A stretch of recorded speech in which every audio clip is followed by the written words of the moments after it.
bagi yang berharta dengan harta,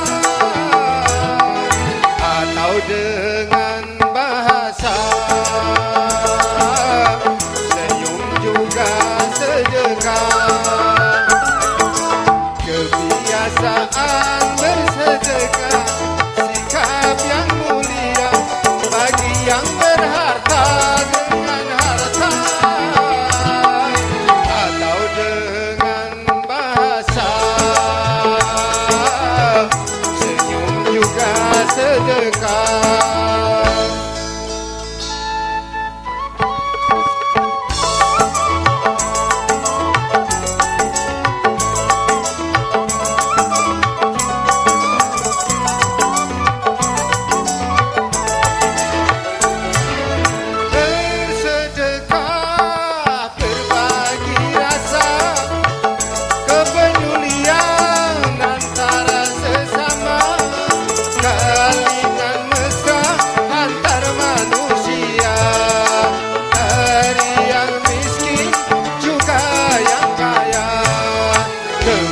Kebiasaan bersedekah, sikap yang mulia bagi yang berharta dengan harta,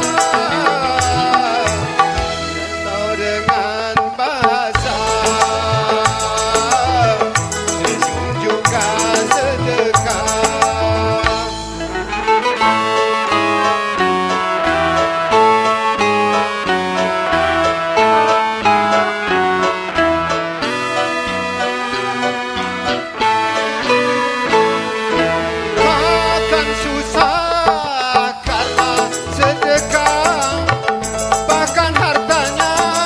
Bertambah-tambah, penuh manfaat dan juga berkah, dan dijauhkan dari bencana.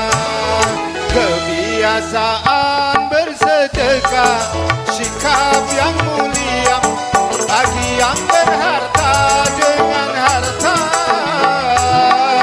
atau